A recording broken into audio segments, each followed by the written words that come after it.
telling you. So yeah, this is a quick one right here. Cause I'm just like recording this because I'm remembering some things, like in my life. 1981, when I was in like Mexico, when I was living in Mexico for a little bit, because my dad decided to move out of our South Townsend Street house in Santa Ana, because the house I used to live in as a kid, I was 3102 3102 South Townsend Street. I lived there in Santa Ana. Because my dad had the idea to sell that house at the 3102 South Townsend so he could move to Mexico, right? I was pretty upset at that time. But while I was in Mexico, we went to the school, right? And I remember like in the school, my mom announced that they have to pay for the school. And I remember that my mom was like pretty offended that she found one school that charges $100 a month for each one of us. I mean, my mom didn't want to do that. And that was so we could cover the rest of our years, or the rest of the year of 1981, because we moved in March and school didn't end until June, right? So I was pretty upset about my dad wanting to move out of the house as it was, and then to be more upset that he didn't at least want to wait until we finished the school for the year. I mean, I felt like that would have been fair. I mean, to think about us in those days. But anyway, anyway, while in school, I just know that my mom found a school for us, for all of us, Hector, Arnold, and me, to go to, and I think they were charging $60 a month for each one of us at the time. That was 1981. And I was thinking, like, how come they charge money for school in Mexico, but they don't over here in USA? It's because, my mom said it right there, because the government pays. Well, that's the way it is in USA. I mean, yeah, so that's one of those reasons why people like USA, I guess. But anyway, I remember the summer school that I went to. But before I go to that, I remember that when we went to the school, we used to have to wear uniforms. I remember uniforms I used to wear. Like they used to wear like the blue polyester pants. Everybody wore blue polyester pants and a white shirt or something. And they required that in Mexico at the time anyway. I don't know how it is today, but I just know that, well, I didn't have to wear my uniform because I was only there for 2 months, because I was barely new.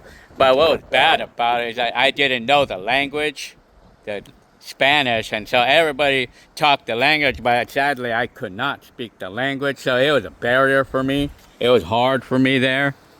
So I could not communicate with anybody there because of the language barrier. I mean, so anyway, but going on to the summer school though, I remember when I went to the summer school, we did not have to wear uniforms at the time, but I can remember I hated it there. I hated it, and the reason why, because the teachers are mean. They're real mean, and they're kind of known to hit you. Yeah.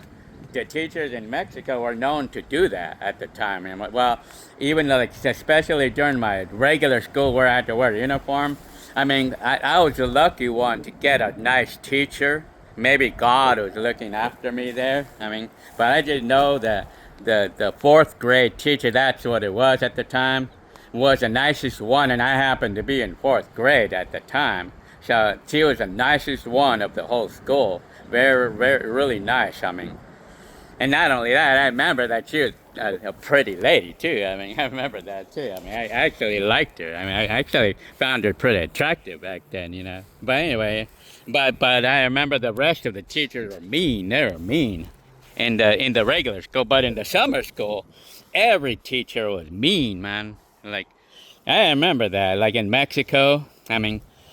Yeah, I remember when I used to ride the bus. I think I used to ride like a regular public transportation bus. Like it was like a camion, or what they called those that. I mean, it was like a regular transportation, public transportation bus I used to ride in to school.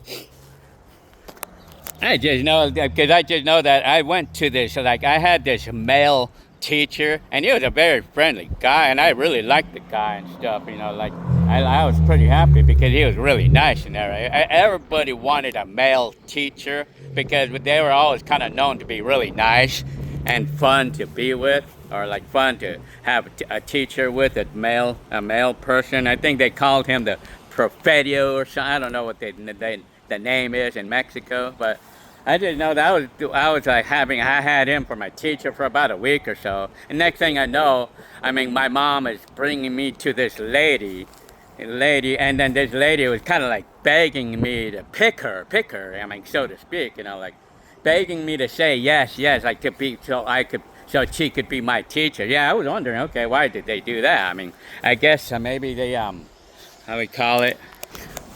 Well, I guess because I guess when you're a teacher of somebody, then you get paid more money. I don't know. Anyway, I said okay. Well, I'm okay.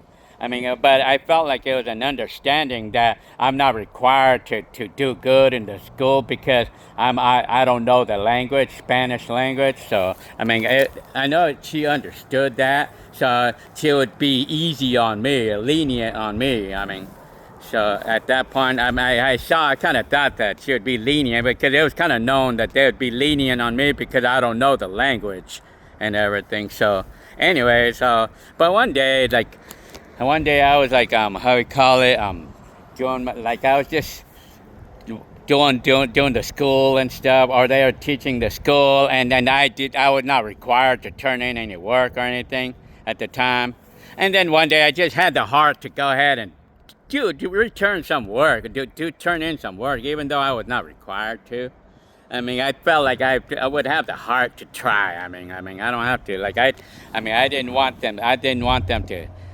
The way I felt, I didn't want them to burden them, or in any way, if it was anyway, for me to not turn in work and stuff. I didn't want to feel like privilege. I wanted to be like everybody else, and so I've had the heart to turn in something. And then the moment I did that, that's when suddenly this teacher suddenly changed her heart. All of a sudden, man.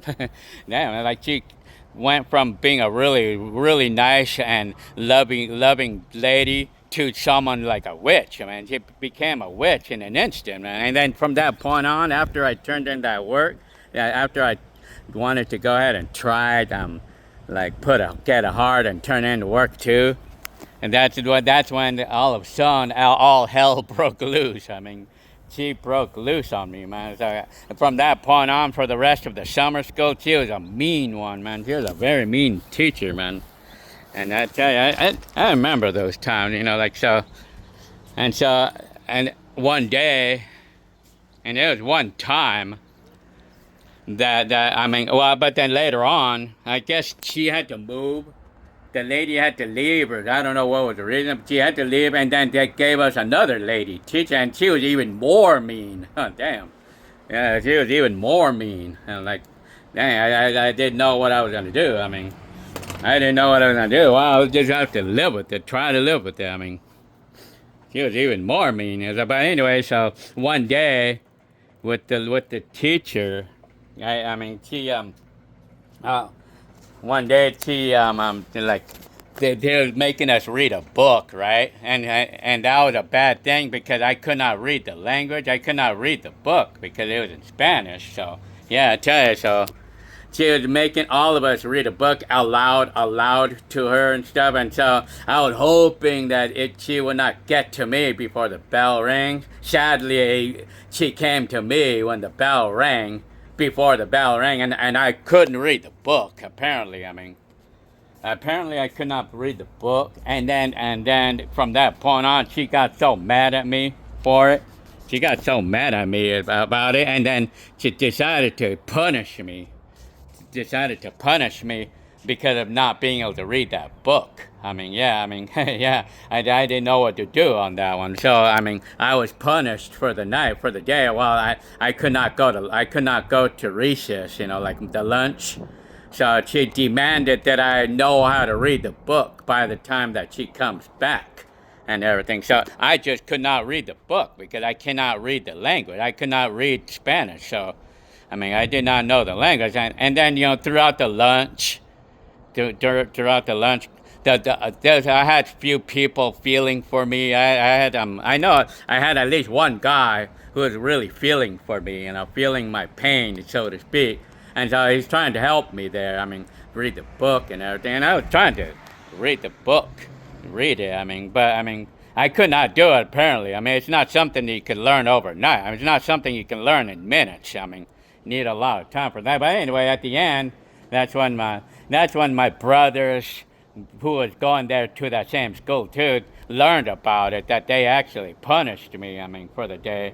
And so, and what happened next? Nothing really happened next, but they just, they got the surprise of their life. That they punished me. So yeah, I remember those days. So yeah, but at the end, the school, and then I got my hair pulled once. Like, the teachers are kind of known to pull hair, like if you were doing something that you're not supposed to do, and so, or when you, or if you don't turn in homework, they're known to hit you. Teachers are known to hit you in Mexico. Yeah. So yeah, that's interesting. So at the end, I was so happy when the year ended, when the school year ended. I was so happy, and I saw her, the teacher, and I wanted to stick my tongue at her like that. I wanted to stick my tongue at her, but I didn't get a chance. And then that was it. So that ended my years, and yeah, I was so happy to get out of that school, man. And then, but apparently, and then eventually we moved back to USA. That was like the story when we moved to Mexico for a few months, and then we moved back in 1981. We moved back in September of 1981. So, okay, well, I hope you liked the story. All right.